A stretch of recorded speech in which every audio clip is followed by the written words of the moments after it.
करने में विश्वास रखते थे। परशुराम जी एक ब्राह्मण थे और एक ब्राह्मण को बिना किसी धार्मिक कारण के कभी अनावश्यक मानव हत्या में भाग नहीं लेना चाहिए। परशुराम जी ब्राह्मण होते हुए भी केवल धर्म के लिए ही सभी अधार्मिक क्षत्रियों का काल बन गए थे। उन्होंने कार्तवीर्य अर्जुन का वध भी कर दिया था। भीष्म के साथ उनके युद्ध करने का भी एक कारण था। परशुराम जी एक परित्यक्त महिला के सम्मान के लिए वे युद्ध लड़ रहे थे। यहाँ तक कि असत्य बोलने पर उन्होंने कर्ण को भी क्षमा नहीं किया था। दुर्योधन जो कि अधर्म की मूल जड़ थी, उनके पक्ष से वे कभी भी युद्ध न करते और पांडव पक्ष में स्वयं भगवान विष्णु के अंश नर नारायण थे। यहाँ तक कि महाभारत के उद्योग पर्व अध्याय 96 के अनुसार परशुराम जी कौरवों को समझाने के लिए पहुँचे थे और उन्होंने सबको नर नारायण और दम्बोदव की कथा सुनाते हुए कहा था, यह श्री हरि कृष्ण और अर्जुन उन्हीं नर नारायण का ही स्वरूप हैं। संपूर्ण लोकों का निर्माण करने वाले नारायण जिनके बंधु हैं,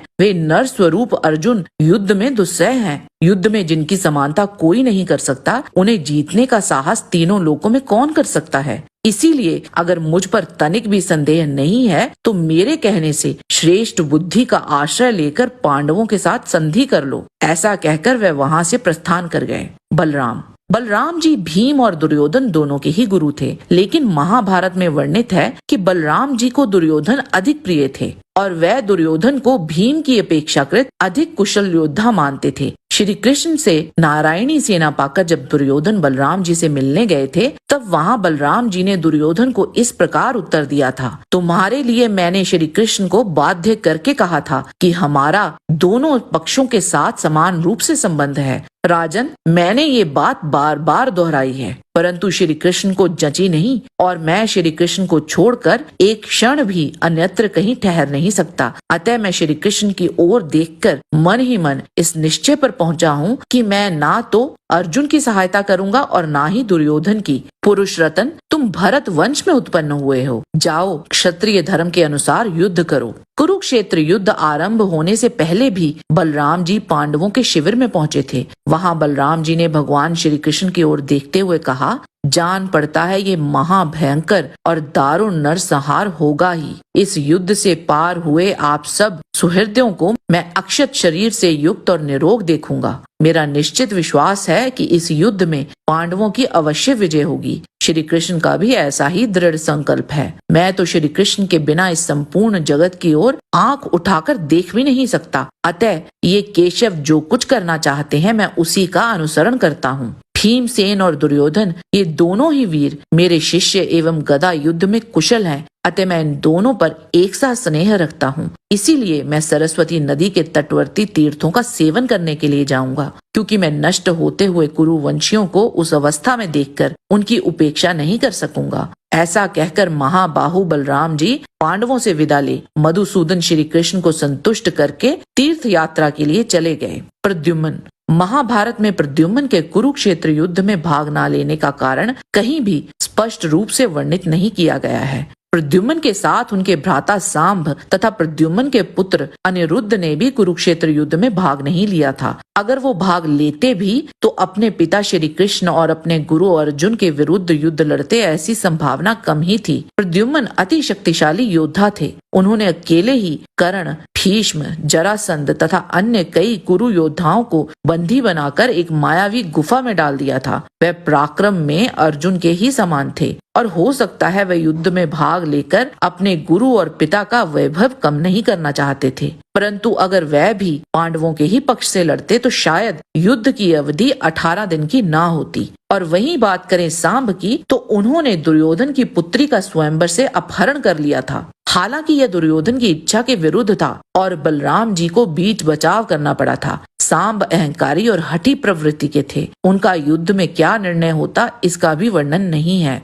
परंतु वह भी कुरुक्षेत्र युद्ध से दूर ही रहे थे। बब्रुवाहन, अर्जुन ने अपने वनवास के दिनों में विभिन्न प्रदेशों का भ्रमण किया था। उसी दौरान एक समय वह मणिपुर राज्य में पहुंचे थे। वहां वह चित्रांगदा से मिले थे। जब अर्जुन मणिपुर के राजा चित्रवाहन से उनकी बेटी का हाथ मांगने गए थे तो चित्रवाहन ने एक शर्त रख दी थी और अर्जुन और चित्रवाहन में ये समझौता हुआ था कि अर्जुन और चित्रांगदा की जो भी संतान होगी वह मणिपुर राज्य की ही सेवा करेगी। इसीलिए बब्रुवाहन कुरुक्षेत्र युद्ध में नहीं आए थे, क्योंकि उन पर मणिपुर राज्य की देखभाल की जिम्मेदारी थी। अर्जुन भी कुरुक्षेत्र युद्ध से पहले मणिपुर नहीं गए थे और ना ही उन्होंने बब्रुवाहन को युद्ध में भाग लेने के लिए आमंत्रित ही किया था। इस तरह अर्जुन ने चित्रवाहन को दिए अपने वचन को निभाया था। ज्ञात रहे ये वही बब्रुवाहन थे जिनके साथ युद्ध करते हुए अर्जुन की मृत्यु हो गई थी और फिर उल्लूपी ने उन्हें पुनः जीवित कर दिया था। इस युद्ध के पीछे का कारण अर्जुन पर वसुओं का श्राप था, जिसका ज्ञान उल्लूपी को हो गया था, पर अर्जुन उससे अनजान थे। इस पर हमने विस्तार से एक वीडियो बनाया था, आप उसे देख सकते हैं।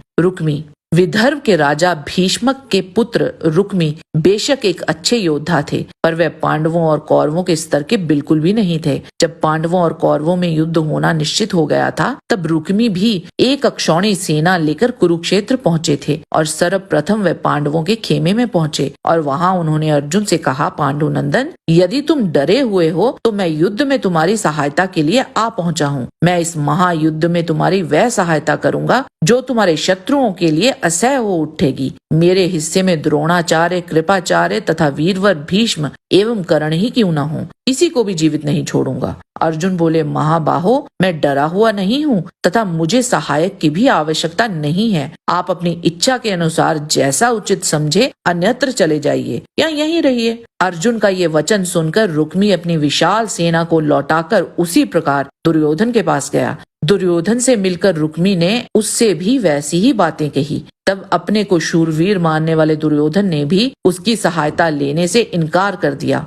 दोनों पक्षों ने जब उसे अपने साथ लेने से मना कर दिया तो वह अपने नगर लौट आया था। इनके अतिरिक्त कई योद्धा तो ऐसे थे जिनको कुरुक्षेत्र युद्ध से पहले ही मार दिया गया था। अगर वह सब भी जीवित रहते तो उनमें से अधिकांश योद्धा कौरव पक्ष से ही लड़ते, जो इस युद्ध को और भी रोचक बना देते। आज के वीडियो में बस इतना ही। आशा करते हैं कि आपको आज का वीडियो पसंद आया होगा। इसे लाइक अवश्य करें। जाने से पहले चैनल को सब्सक्राइब करेंगे तो हमें बहुत खुशी होगी। किसी भी प्रकार की त्रुटि के लिए आप सबसे क्षमा याचना चाहते हुए आपसे निवेदन है कि प्रेम पूर्वक परमपिता परमात्मा को मन में धारण करें और बोलें, वैदिक सनातन धर्म की सदा ही जय।